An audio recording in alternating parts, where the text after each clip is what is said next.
Hello everyone, my name is Fullhouse, and today we will be doing a bit of a different type of video. Today I want to show you why in racing in general, just because you have a bad start does not mean you're gonna have a bad race. So let's I can't look around doing that view. Yeah, I can look around doing that. So yes, don't worry, this isn't how I did the race. This is obviously a replay. But yeah, basically what I want to show you guys, why you shouldn't give up on a race, even if it's not exactly going your way. So, this is just the start of a race. I've chosen the SLS as my car. Surprisingly, no one else wants to go for it. I chose it for, well, the simple fact is, it's bloody fast in a straight line. And it's actually, it can get through this entire race on a single set of tires, single tank of fuel, and it wears tires fairly well. So you can see right here how much time I've already just built up, despite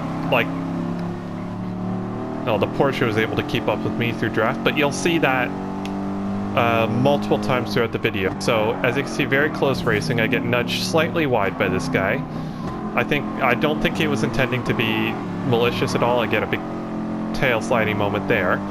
This car can be bitey if you're not ready for it. It's got a very torquey engine, so you can see he made a small mistake. I'm attempting to capitalize, but not quite able to make it stick.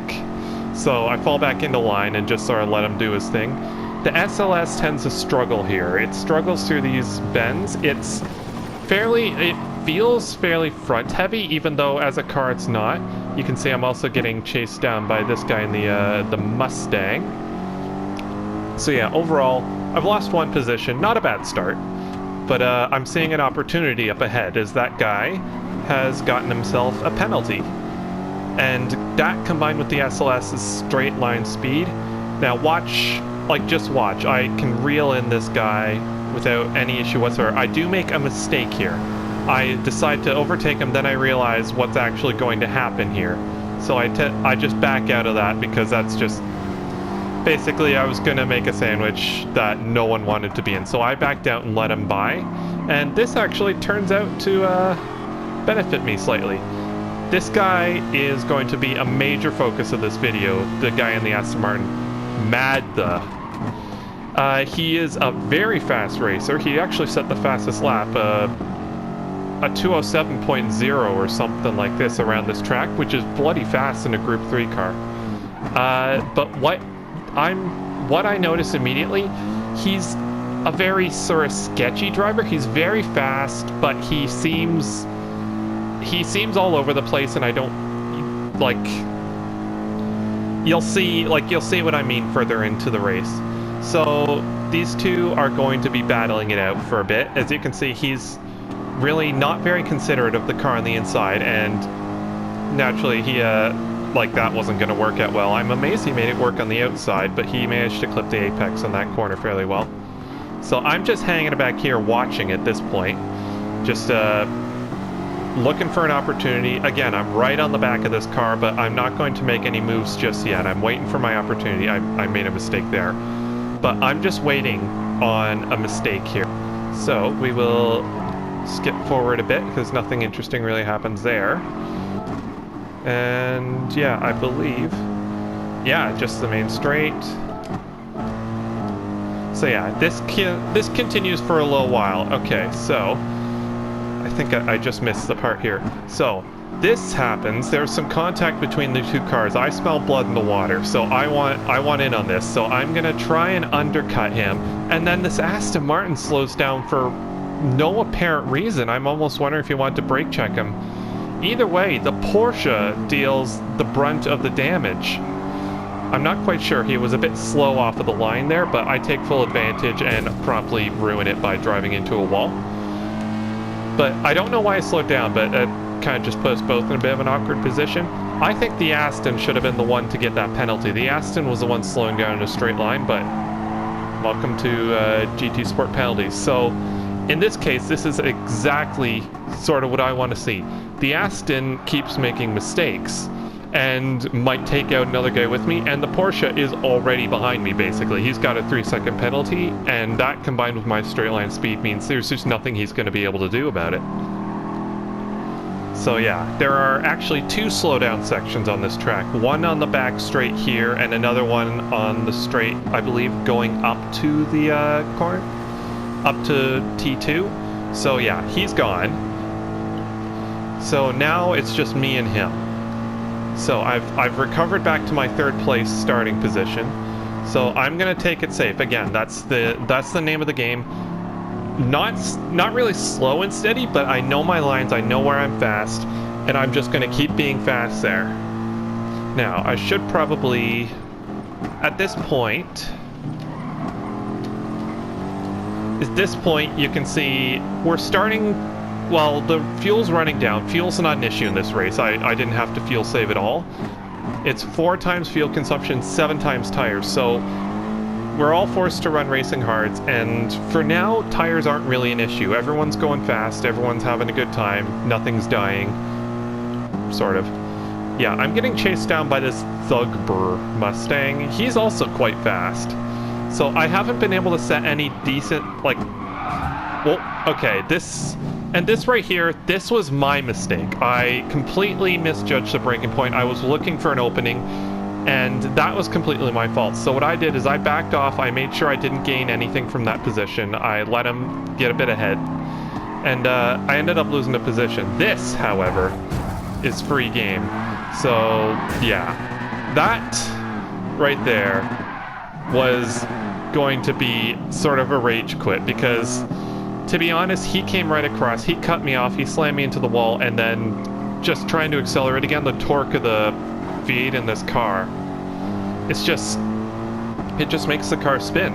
So yeah, now that put me all the way back into 7th place, so more than halfway through the grid. However, like, it's very easy just to say, nope, I'm not going to do this anymore and quit the race.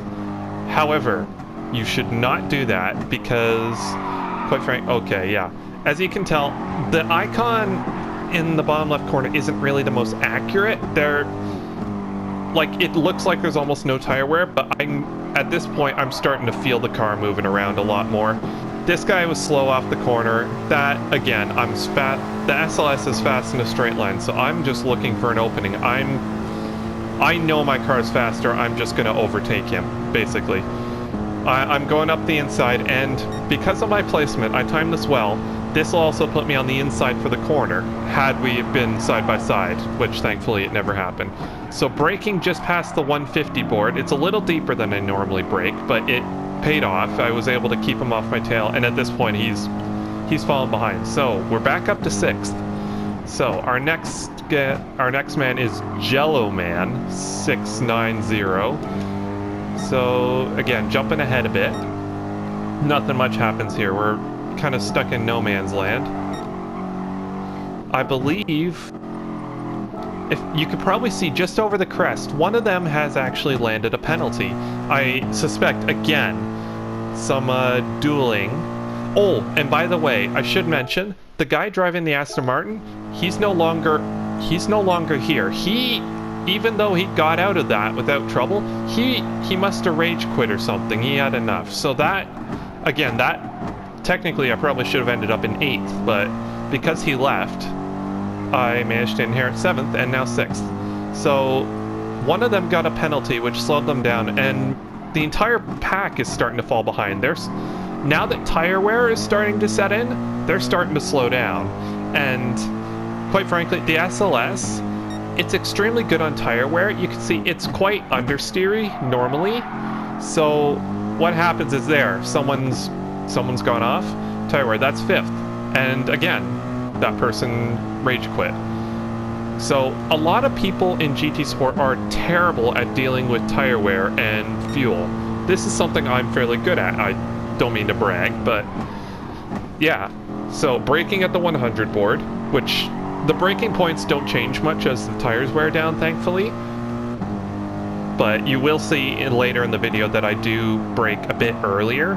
So in this, again, you can see the car is starting to get loose.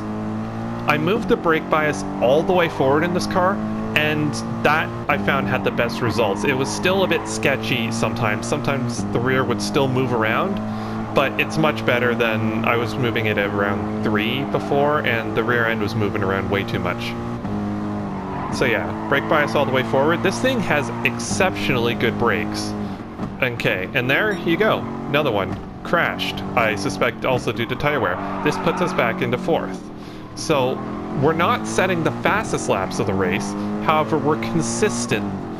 We're consistently in the, I'd say, roughly 208s. So while the fastest lap was a 207.0, my fastest lap was a 207.9. I'm consistently building up positions. Now, first place is long gone. Like, he's all the way up here, so we're not going to be catching him. However, these two guys, that's another story. These guys are still very much in contention. And right here, I'm just given 2 positions. That's one guy, he goes right off, and sure enough, Thug Burr is going to get himself a 1-second penalty. GT Sport, okay, so it looks like the guy behind did not rage quit, but he will no longer be an issue in the video. So this guy, Thugbert, is another, what appears to be a hothead driver. That's what I tend to call people who aren't the most stable, it would appear. Because, yeah, he's a very fast driver, I will say that. The Mustang is actually one of the few cars that can give me a bit of grief in the straights, but obviously not when you have a penalty. So, and just like that, we're in 2nd place. We're not going to be catching 1st, but at this point we have a very comfortable gap.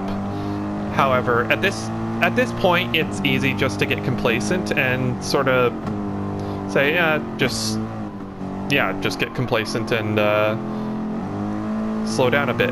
However, he's still back there, and I have to keep in mind he has good straight line speed as well as I do. He's one of the few cars that I believe can keep up, and I don't know how the Mustang is in the corners, but it might be better than the SLS. So I'm comfortable with my position right now, but I am glancing at that rear view every once in a while because he is definitely hovering around there. And to be honest, I saw what happened with the Corvette. There is a very distinct chance if he gets within range, I could be next. So I want to keep a good distance ahead of him. And yeah, that's basically what you want to do. Now this corner was giving me grief the entire time, but thankfully I actually managed to, I won't say nail it, but do well in that corner. And because I did better than him, he's not in slipstream range anymore. I think it's 1.8 seconds is the edge of the slipstream range. I'm further ahead than that, and he won't be able to catch me because of slipstream. Braking around the 150 board for this, I slowed down too early actually. I was, again, worried about the tires and the brakes and all that sort of stuff. As you can see, the tires are starting to wear down now, so my times are starting to slow down, but thankfully everyone else's are as well. Now, there is one upside to the sort of tire wear fuel usage stuff, is that, well, on the SLS, the tires wear fairly evenly, so the car is still fairly easy to drive, and as fuel is used, the car gets lighter. So that makes me even faster in a straight line. Strangely enough, he's starting to catch me, and now he is very much in slipstream range, so he's gaining on me. For some reason, the replays don't show the time, like the distance apart. So yeah, as you can see, I am keeping an eye on my rear view now, because seeing him catch me in the straight, like on the straights where I'm supposed to be strong, is worrying. So yeah, we'll just, I'll go back to that. So, oh, okay, and right there he makes a mistake. He was pushing his car far too hard, and he actually manages to get away with that without a penalty or anything, which is quite interesting. Seemed a bit off track to me, but I guess the game reckons he didn't gain any time. So yeah, I'm still amazed I didn't get a penalty for accidentally bumping into the Aston into that corner. But yeah, basically that, okay, I actually didn't see what happened here. So what happened here, he's slow through these corners, and he just gets a bit... Okay, maybe that is from going off track. Okay, my mistake. Yeah, and at this point, I think he's just absolutely frazzled. He's not driving well. So, at that point, it's my race to come second in, and that is exactly what happens. At this point, you can see how far back the Mustang has fallen. There's no chance he's going to catch me. And just like that. Just like that. And get second place. Despite falling all the way to 7th, technically it should have been 8th. But just because I was patient, I could have rage quit there. But I'm so glad I didn't, because at the end of the race, I managed to get second place despite it. So yeah, that's the video. I hope you enjoyed. And yeah, that's why you should, if you're having a bad race, stick there. You might just get lucky. And if you run consistent, decently paced laps, you can still get a decent position. Anyways, thank you guys so much for watching, and I'll catch you in the next one. Bye-bye.